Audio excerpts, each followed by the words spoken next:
Good evening, everyone. Welcome to our 24 Midnight Bulletin. I'm your host, Mariam Zian, and here are your headlines. The Palestinian Health Ministry in Gaza has reported 10 massacres carried out by the Zionist occupation against families in the Gaza Strip, resulting in 104 martyrs and 160 injuries during the past 24 hours.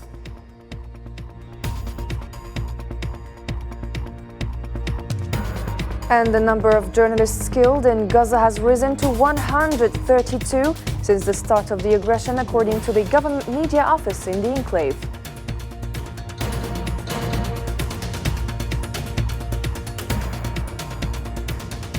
Also coming up, delegations from Indonesia, Namibia, Pakistan, Norway, Qatar and Oman urged the International Court of Justice to order the Zionist entity to end its illegal occupation.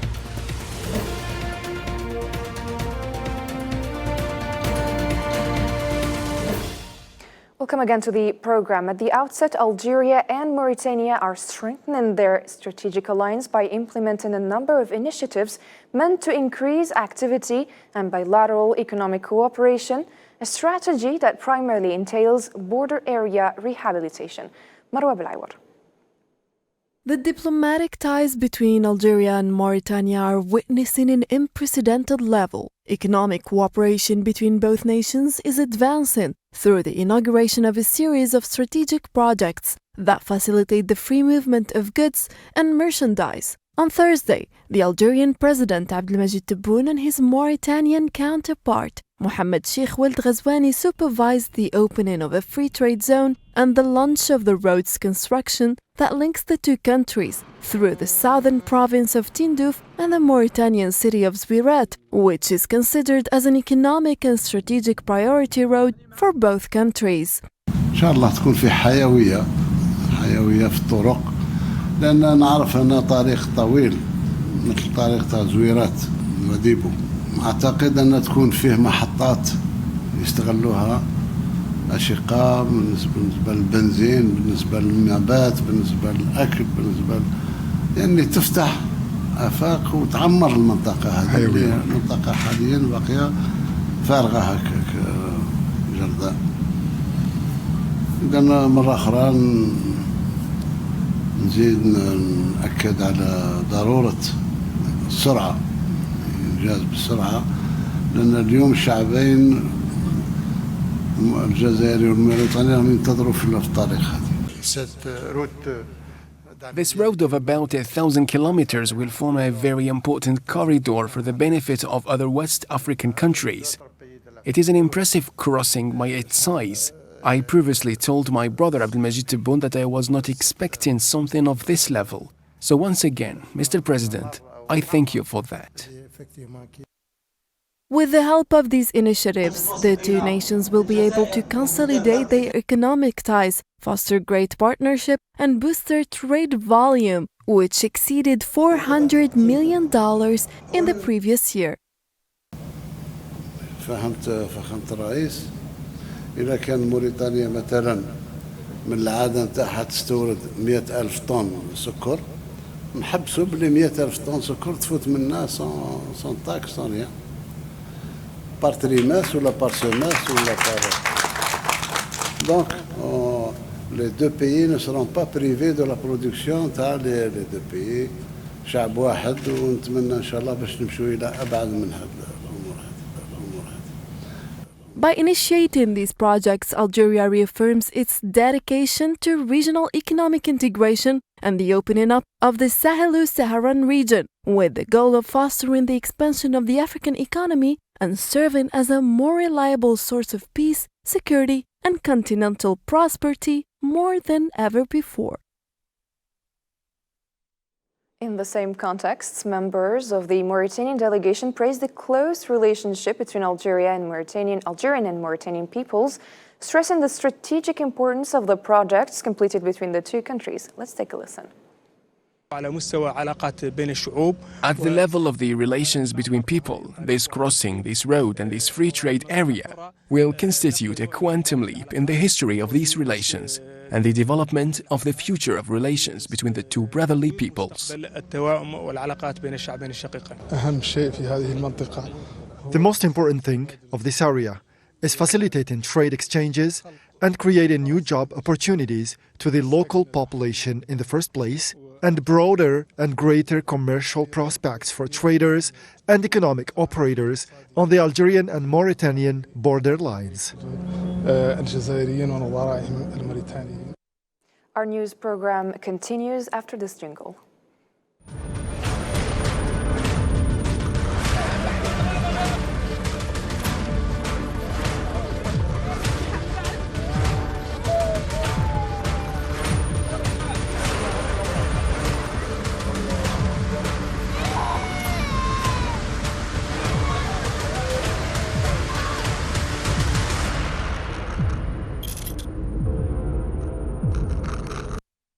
The Gaza Strip went through another difficult night because of the violent Zionist bombing. Palestinian Health Ministry in Gaza said the occupation committed 10 massacres against families in the Gaza Strip, leaving 104 martyrs and 160 injured during the past 24 hours. The ministry added in a statement that the number of victims of this brutal aggression on Gaza has risen to 29,500 martyrs and more than 69,000 wounded since October 7.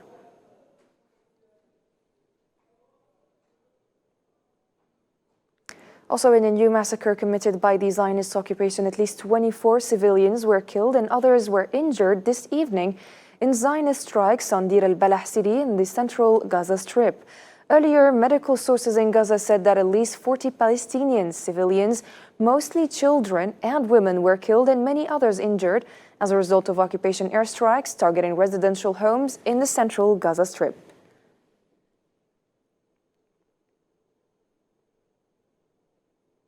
Palestinian Health Ministry in the Gaza Strip said that occupation army forces restormed the Nasser Medical Complex in Khan Yunis in the southern Gaza Strip after withdrawing earlier and positioning themselves in this district. The Ministry of Health had said in a previous statement that occupation forces were preventing movement to and from the medical complex, and added that the staff and patients of the Nasser Medical Complex are without water, without food, without electricity, and without oxygen.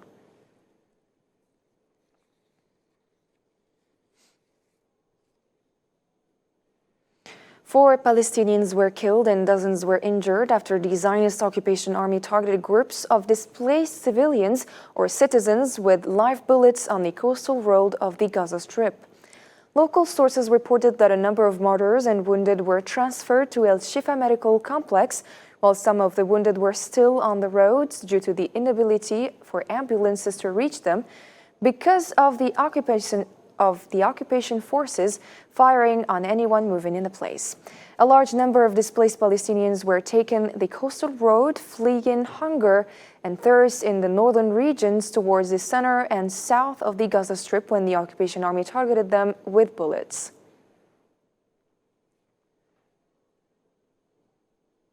The government media office in Gaza announced that the number of journalists killed had risen to 132 journalists since the start of the aggression and the genocidal war on the Gaza Strip. This comes as Palestinian and international media have repeatedly warned of the occupation army targeting media crews and calling for protecting them. Palestinian Civil Defense Directorate in the Gaza Strip warned Friday that the occupation's continued prevention of the entry of food and medicine to those besieged in Gaza threatens the lives of more than 700,000 citizens all the time. The governorate added in a statement that the suffering of people in Gaza is worsening on a daily basis as thousands of them are waiting to die, either due to hunger or occupation shelling.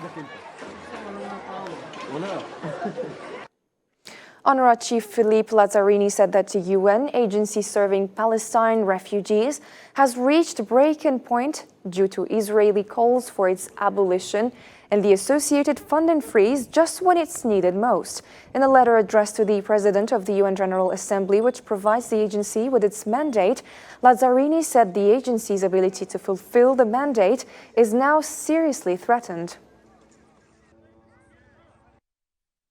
It is with profound regret that I must now inform you that UNRWA has reached a breaking point, with Israel's repeated calls to dismantle it and the freezing of funding by donors at a time of unprecedented humanitarian needs in Gaza. The leader of the Hamas Palestinian resistance movement, Osama Hamdan, called on all international institutions, including UNRWA and the World Food Programme, not to yield to the will and measures deliberately imposed by the Zionist occupation on the Palestinians in the Gaza Strip. The Hamas leader stressed that the United States' use of its veto power to disrupt the Security Council resolution confirms its full involvement in the war of extermination and starvation waged by the occupation against defenseless civilians in the Gaza Strip. The Islamic resistance movement Hamas announced the conclusion of the visit to Egypt by a delegation from the movement headed by Ismail Haniyeh. Hamas said in a statement that the movement's delegation held several meetings with Egyptian security leaders led by head of intelligence, where they discussed the situation in the Gaza Strip, the need to stop brutal aggression against the Palestinian people, the return of the displaced to their residence, relief and shelter, especially in northern Gaza. The statement added that the issue of prisoner exchange was also discussed. The official spokesman for the Palestinian presidency, Nabil Abu Rudaina, said that Gaza will not only be part of the independent Palestinian state with Al-Quds as its capital. In a statement published by the Palestinian news agency, stressed that any plans of the occupation to change the geographical and demographic status of the Gaza Strip will be doomed to failure, stressing that stability in the region will only be achieved by ending the Israeli occupation of the Palestinian territories. Gaza will only be part of the independent Palestinian state with Al-Quds as its capital, and any other different plans will be doomed to failure. Israel will not succeed in changing the geographical and demographic status of the Gaza Strip. Speaking on Friday during the International Court of Justice's fifth day of public hearings regarding the legal consequences of Zionist policies and practices in the occupied Palestinian territory, a number of delegations denounced the Zionist entity's violation of international charters and conventions and urged the court to order the occupier to immediately and unconditionally end its illegal occupation. The request was made specifically by the representatives of Indonesia, Namibia, Pakistan, Norway, Qatar, and the Sultanate of Oman. Recent developments give rise to the utmost concern. They include ongoing indiscriminate and disproportionate use of force and other measures in the Gaza Strip, as well as illegal settlements in the West Bank, including East Jerusalem. House evictions, demolitions, forced displacement and settler violence against the Palestinian population are aspects of the Israeli occupation. Such acts run counter to fundamental human rights, international humanitarian law, and the right to self-determination of the Palestinian people. It is because of this history that Namibia considers it a moral duty and sacred responsibility to appear before this court on the question of the indefensible occupation of Palestine by Israel. The parallels between Namibia and Palestine are striking and painful. Both were integral parts of the mandate system established after World War I, and in both cases, the so-called sacred trust of civilization, which aimed to guide these nations towards self-determination and independence, was utterly betrayed. In the same context, U.S. Secretary of State Antony Blinken has reaffirmed Washington's opposition to any reoccupation of the Gaza Strip by Israel and any reduction in size of the Palestinian territory during a press conference in Argentina. Here's Antony Blinken. With regard to the post-war Gaza plan that you referred to, look, I've seen the reports. I haven't actually seen the plan, so I want to reserve judgment until we actually see the details. There are certain basic principles that we set out many months ago that we feel are very important when it comes to Gaza's future, including that it cannot be a platform for terrorism. There should be no Israeli reoccupation of Gaza. The size of Gaza's territory should not be reduced. Foreign Minister has called on G20 summit to push for an immediate ceasefire in Gaza as the group's top diplomats gathered for the first time or for the first ministerial meeting under Brazil's presidency. During the meeting, the United States finds itself isolated over its support for occupation in its genocidal war on Gaza. Nabil Khazini. On the stage of the G20 summit in Rio de Janeiro, foreign ministers spoke in one voice, saying that a two-state solution is the only path to peace in Palestine. Brazilian foreign minister said that there was an actual consensus on the two-state solution as the only possible way out of the conflict. Many have spoken out against Israel's announced operation in Rafah, calling on the Israeli government to reconsider and immediately suspend this decision. Furthermore, there was virtual unanimity in supporting the two-state solution as the only possible solution to the conflict between Israel and Palestine. Other countries also adopted the same proposal, and the West's double standard over the war in Gaza was also highlighted during the two-day G20 gathering. If we see international humanitarian law violated in Gaza, we also have to speak up and stand up for these principles. And if we don't, we will contribute to the perception that there are double standards. I'm not saying that there are double standards, but there's a real perception, and I understand why. The United States found itself in the eye of a storm of criticism because of its stance regarding the war in Gaza. Experts say Washington is increasingly isolated on the world stage on account of its military and political support for the ongoing genocide in the Gaza Strip. The New York Times newspaper said in an article that the United States finds itself diplomatically isolated and in a defensive crouch due to its veto against a draft resolution submitted by Algeria to the UN Security Council for an immediate ceasefire in Gaza.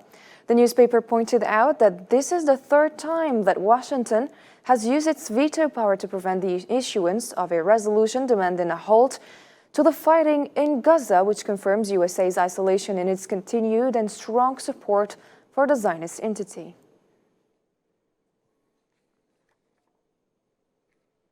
The Islamic resistance movement Hamas said after confirming the news of the martyrdom of a Palestinian detainee from the Gaza Strip in the Zionist occupation prisons under torture and deliberate medical neglect that the number of martyrs inside those prisons has risen to 10 since the start of the Zionist aggression and war of extermination against the Palestinian people on October 7th. Requesting that all international human rights organizations, including the International Committee of the Red Cross, carry out their legal and humanitarian obligations with regard to the abuses that prisoners endure.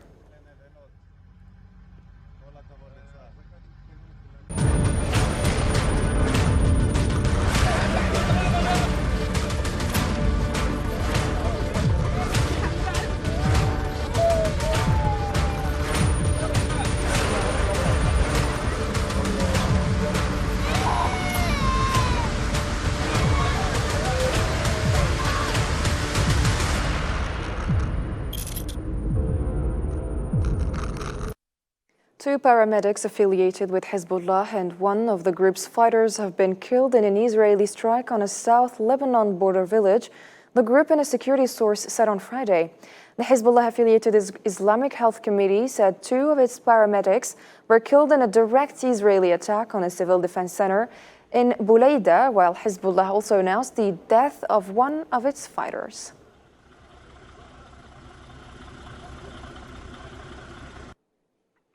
Member of the National Secretariat, representative of the Polisario Front at the United Nations and coordinator with MINURSO, Sidi Mohammed Ammar, confirmed that the resumption of the Sahrawi people's legitimate struggle in November 2020 remains the title of the current stage. In an interview with Sahrawi TV, Sidi Ammar added that the 16th conference of the Polisario Front drew the contours of this stage by adopting the fight against the occupation as a slogan and framework for all aspects of Sahrawi national action. The resumption of the Sahrawi people's legitimate struggle in November 2020 remains the title of the current stage, and the Sahrawi people will remain attached to their rights. They will also sacrifice everything for their country, determined to continue their struggle by all legitimate means in order to achieve their sacred and non-negotiable goals of freedom, independence, and sovereignty over the entire territory of the Sahrawi Republic. Brahim Boughali, Speaker of the People's National Assembly, has departed from Algiers to Windhoek, the capital of Namibia, on Friday. He is entrusted by President Abdelmajid Tebboune to represent him at the funeral ceremony of Namibian President Hage Geingob, scheduled for the 24th and 25th of the current month at the Independence Stadium. According to a statement from the Parliament, Brahim Boughali will convey President Tebboune's condolences and solidarity to the Namibian people during their mourning. President Hage Geingob passed away on February 4 at the age of 82 after battling a prolonged illness.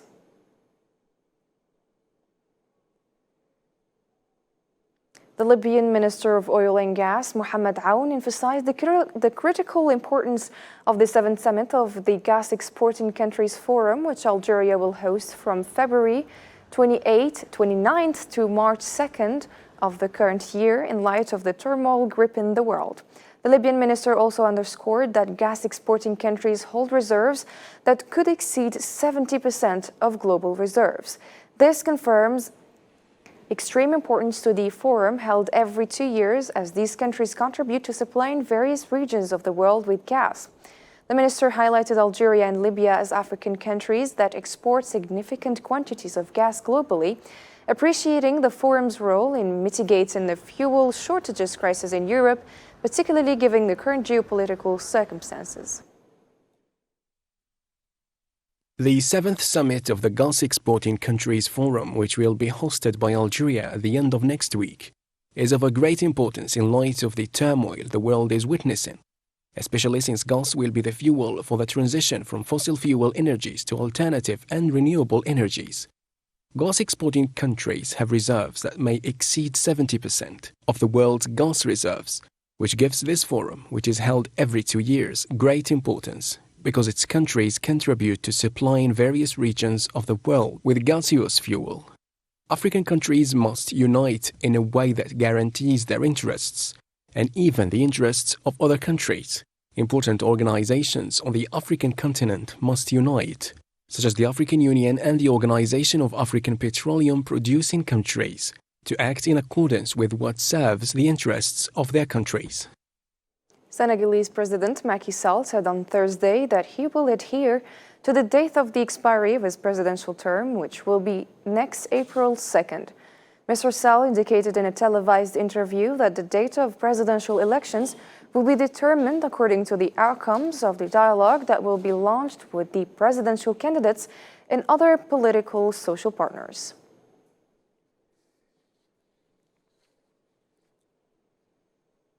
To some cultural news now, where the European Film Days were kicked off on Thursday, yesterday evening, in 4 Algerian cities, namely Algiers, Annaba, Béjaïa, and Wahran. The 8th edition of this cultural event will know the projection of 14 movies from 14 European countries. In parallel with these screenings, training courses in filmmaking will be organized by professionals.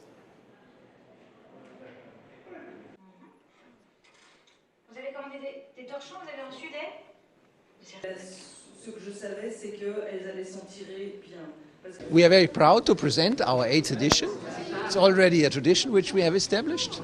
This year we are showing 14 films from 14 different European countries. And we show them not only in Algiers but also in 3 other cities. And we are very proud of being present in 4 cities. So that's Algiers, Annaba, Béjaïa and Oran. Nous avons le plaisir d'accueillir pas moins de 8 masterclass à travers le territoire national. We have the pleasure to host no less than 8 master classes throughout the national territory: Algiers, Oran, Béjaïa, Annaba. We will have 4 in Algiers and at least 1 in every region where we organize the European Film Days. Ladies and gentlemen, that was it for tonight's program. If you missed any part of our broadcast, you can find it on our social media platforms, and have a good night.